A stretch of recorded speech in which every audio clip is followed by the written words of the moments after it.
Assalamualaikum warahmatullahi wabarakatuh.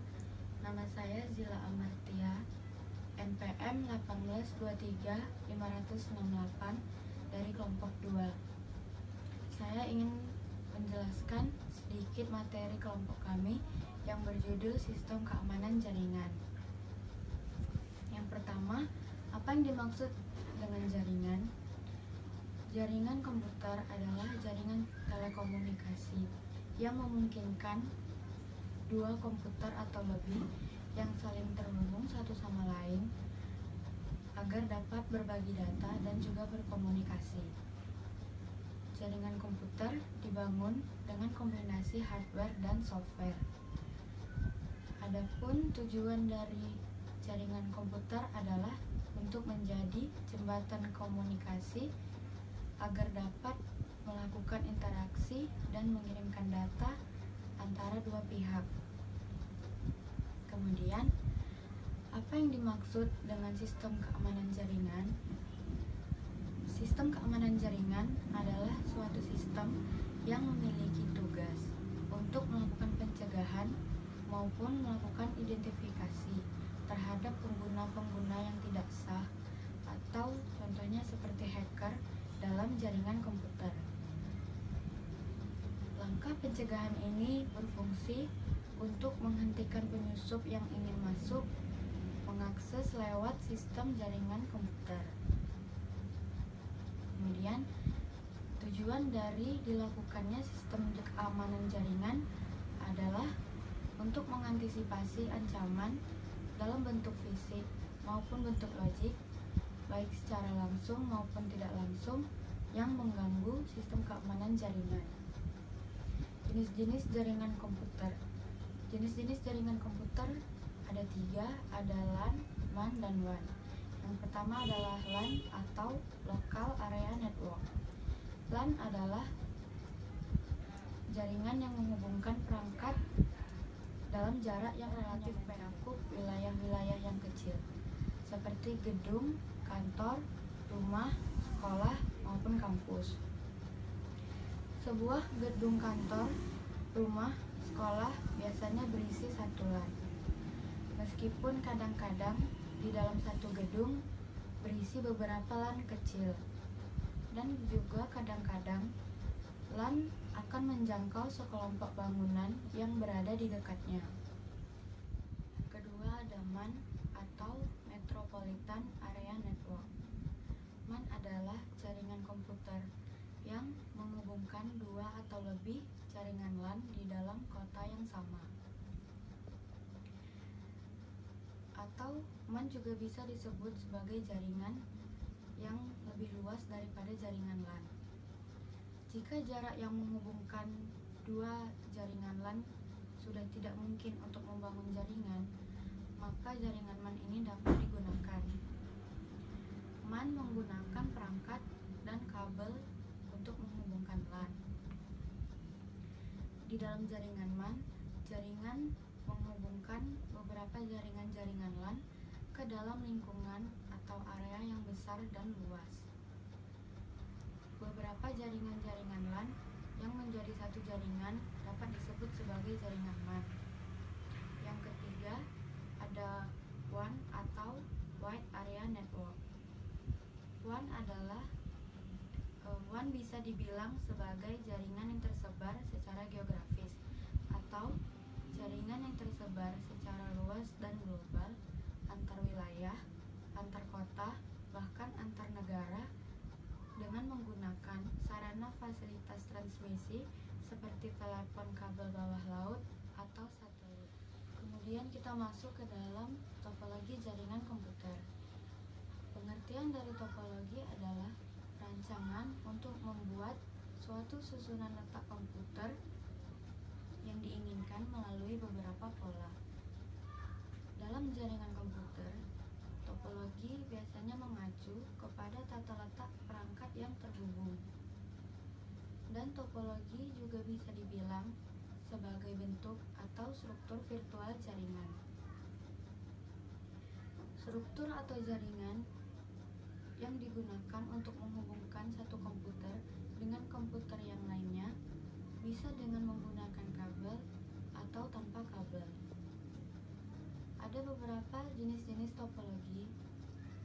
Yang pertama ada topologi tree, topologi mesh, topologi ring, topologi bus, dan topologi cincin. Sekianlah materi yang dapat saya sampaikan. Paket pertama saya akan menjelaskan tentang paket sniffing. Apa itu sniffing? Sniffing adalah tindakan kejahatan yang melakukan penyadapan melalui jaringan internet dengan bertujuan untuk mengambil data-data informasi. Jenis sniffing itu bisa diklarifikasikan menjadi dua. Pertama pasif, kedua aktif. Pasif sniffing adalah tindakan kejahatan yang dimana penyadapan yang dilakukan tanpa mengubah isi data atau isi paket transfer data dari server ke klien agar korban sniffing ini tidak mengetahui kalau dia sudah di sniffing. Biasanya paket yang digunakan sniffing biasanya Wireshark, TCP dumping, dan lain-lain. Cara kerja pakai sniffing, pertama dia mengumpulkan data-datanya dari si korban. Yang kedua, dia mengubah data-data si korban dari berbentuk format binary ke data pesan. Yang ketiga, dia menganalisa data-data tersebut, yang mana yang tadinya sudah diubahnya. Yang keempat, dia mengambil paket data tersebut, yang mana paket tadi yang sudah dianalisanya, dikumpulkannya dan diubahnya dan diambilnya untuk kepentingan dia.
Ya, di sini saya akan menjelaskan ancaman nomor 2, yaitu virus Trojan. Virus Trojan adalah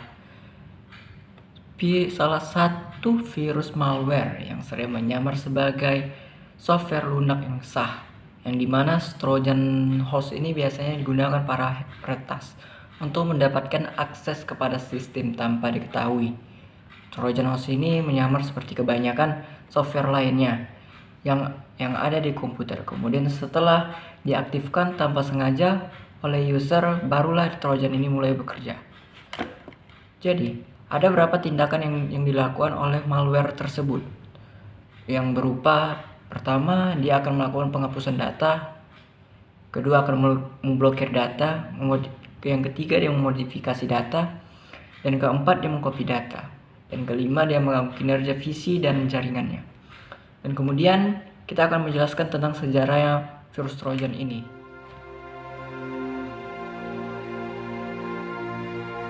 Kuda Troya adalah sebuah patung kuda kayu raksasa yang dibuat oleh pasukan Yunani untuk mengelabuhi pasukan Troya, sehingga akhirnya mereka bisa dikalahkan dalam perang selama 10 tahun yang terkenal dengan nama Perang Troya.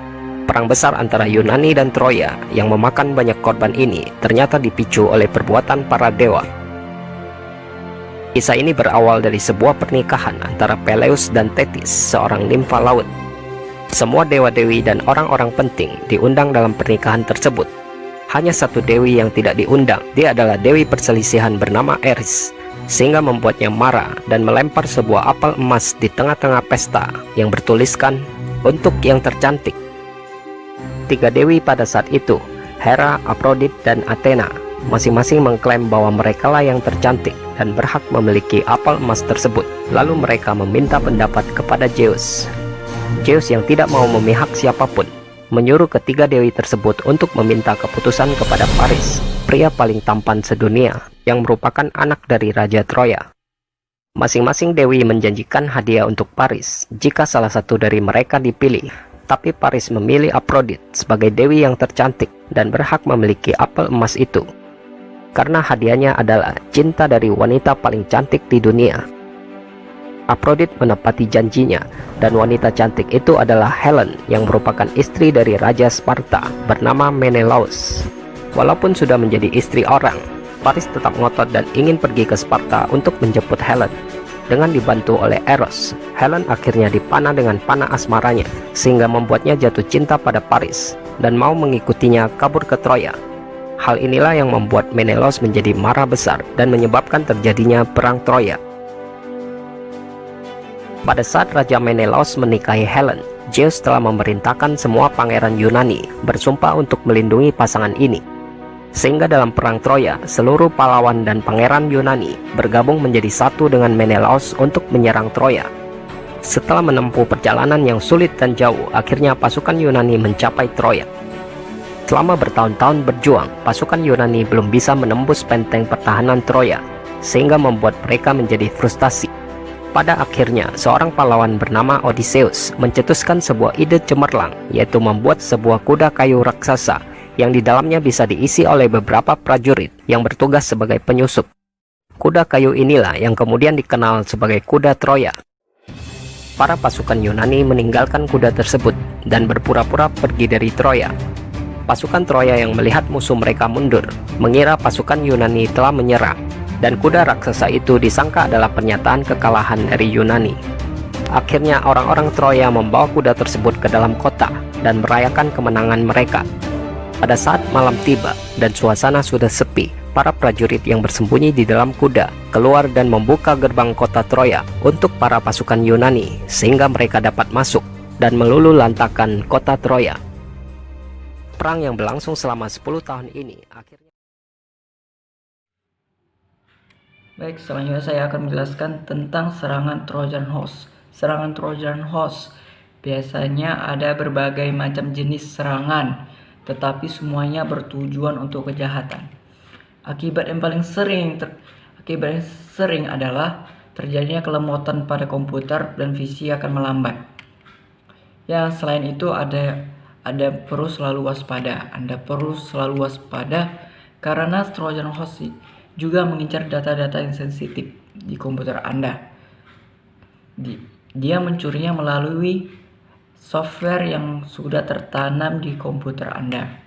Diambil dari website yang saya kutip dari Kaspersky, Trojan ini dikelompokkan sesuai dengan jenis tindakan yang dilakukannya, seperti contoh pertama, dia melakukan backdoor, exploit, rootkit, terus Trojan bangkir, di DDoS, Trojan downloader. Oke, sekianlah, itulah serangan dari Trojan Host. Sampai di sinilah presentasi kami. Jika ada kata-kata kami yang kurang menyenangkan atau salah, mohonlah dimaafkan. Assalamualaikum warahmatullahi wabarakatuh.